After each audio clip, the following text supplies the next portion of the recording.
মারা যাবো কবে সেটাও জানে না। তাই ঠাকুর শ্রী রামপ্রসাদ বললেন, ভেবে দেখ মন, যে গানটা গাইছি যাত্রার গাওয়া না, স্বয়ং মা কালীকে দর্শন পেয়েছিলেন। মাকে প্রণাম করে এলাম তো যেন মনে পড়ে গেল গানটা। দর্শন মানে কিভাবে দেখা পেয়েছে দেখুন। বাড়িতে একটা ছোট্ট মেয়ে, মেয়ের নাম শ্যামা। আস্তে বাবা কথা কম।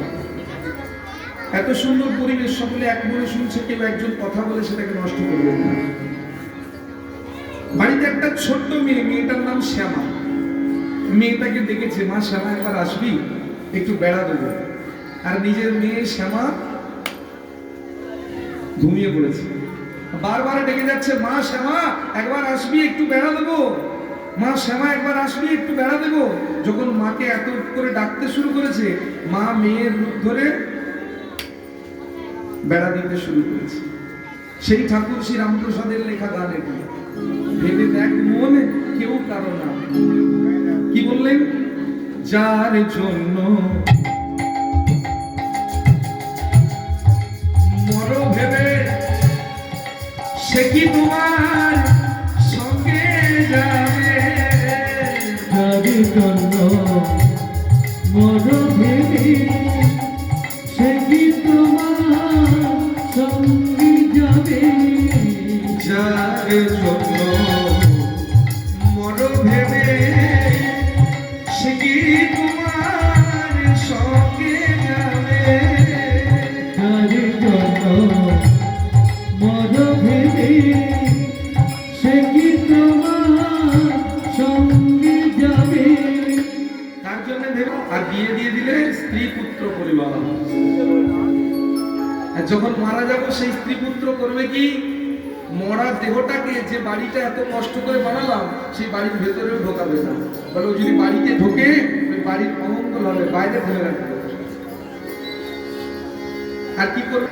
ওই ভালোবাসার মানুষ, স্ত্রী পুত্র পরিবার, দেহটা এগিয়ে এগিয়ে যাবে, পিছন দিকে একটা গোবর জল গুলবে হাঁড়িতে। গোবর জলটা ছড়াতে ছড়াতে যাবে। কেন? গোবর খুব শুদ্ধ জিনিস, গোবর প্রত্যেকটা পূজায় কাজে লাগে। এই গোবর যদি ছড়াই, তাহলে ওই ভূত যে গেল, যে আত্মাটা গেল, কোনোদিন ঘুরে আর আমার বাড়িতে আসতে পারবে না, মায়া তার কেটে যাবে, তাই না?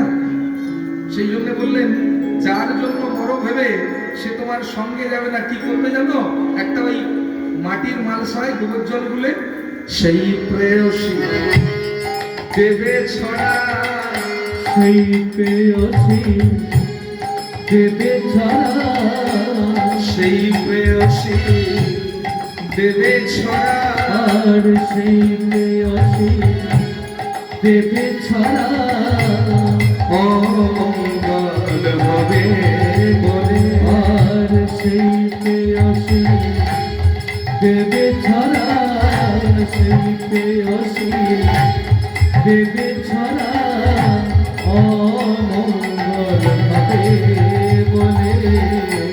ভেবে দেখ মনে কেউ কারো মিছে ভ্রমণ্ডলে। ভেবে দেখ মনে কেউ কারো মিছে ভ্রমণ্ডলে। নিতাই গৌর প্রেমানন্দে। না, তাই তো? তাহলে কেউ যখন কারো না, আমার পাপ কে ভোগ করবে? আমি যে পাপটা করেছি সেই পাপটা কে ভোগ করবে? আমাকে করতে হবে। আর যে পুণ্যটা করেছি সেই পুণ্যটা কে ভোগ করবে? সেটাও আমাকে ভোগ করতে হবে। তা আজকে একজন হাত তুলুন যে সকাল থেকে একদম পাপ করেননি।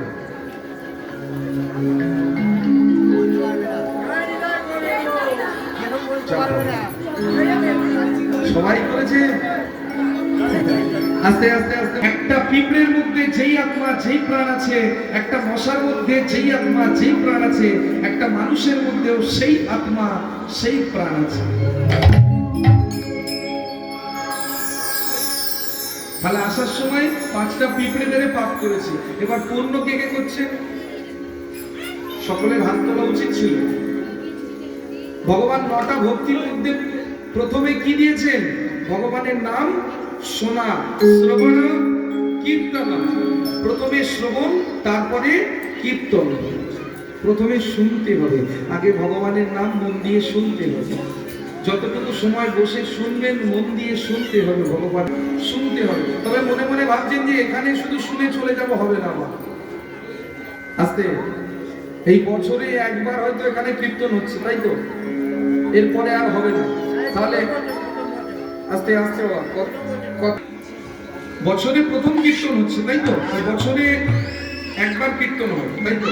আর সারা বছর আর কি হবে? এই একদিন পূর্ণ করে আর বাকি দিনগুলো পাপ করলে হবে?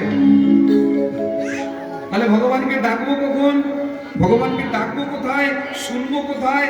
বলে শুনতে গেলেও নিজেকে শুনতে হবে, আর বলতে গেলেও নিজেকে বলতে হবে। কোথায় বলবো? কোথায় বলবো? এত সহজ না। আপনি মনে মনে ভাবছেন তিলক করে সকালবেলা রাস্তা দিয়ে যাব, সঙ্গে সঙ্গে পাশের বাড়ির পিন্টুর বউ শুরু করে, দেখেছিস মিনতিটা কি ভক্তি বেড়ে গেছে।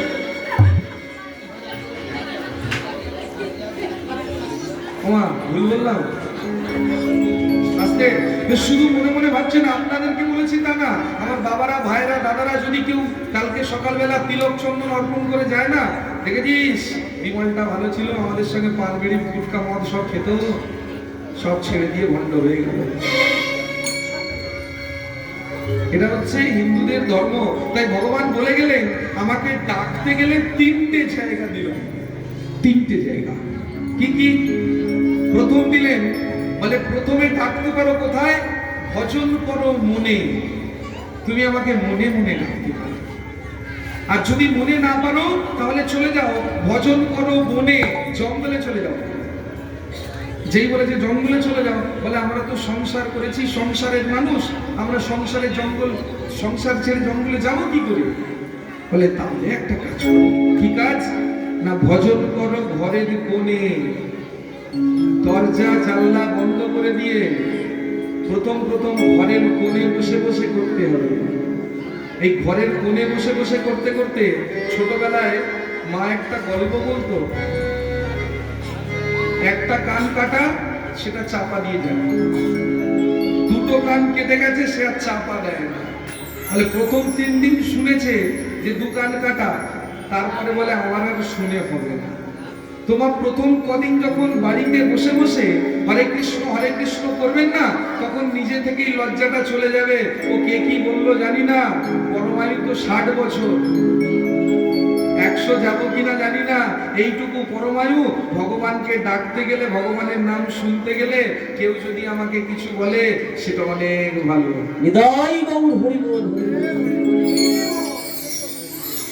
সেই জন্য ভগবান বলে গেলেন একটা কাজ করো, ঘরের কোণে বসে বসে শুনেছো যেটা যেটা এতক্ষণ শুনলেন, সেই কৃষ্ণ নাম, সেটা ঘরের কোণে বসে বসে করো। কি নাম? হরে কৃষ্ণ হরে কৃষ্ণ কৃষ্ণ কৃষ্ণ হরে হরে। বলছেন ভগবানের নাম 9টা ভক্তির মধ্যে শ্রবণ, কীর্তন। আমি এখন কীর্তন করতে বলছি, একসঙ্গে বাহু তুলে সকলে করব। হরে কৃষ্ণ, কেউ বাজাবে, হরে কৃষ্ণ। মা তালি মারতে বলিনি, শুধু বাহুটা তুলতে বলেছি। হরে কৃষ্ণ। আপনাদের কোন থানা এটা? ফোন করলে পুলিশ আসবে? হ্যাঁ, হরি বল না, হাত তোলার জন্য আর ফোন করবে না। হরে কৃষ্ণ, হরে কৃষ্ণ কৃষ্ণ কৃষ্ণ হরে হরে হরে।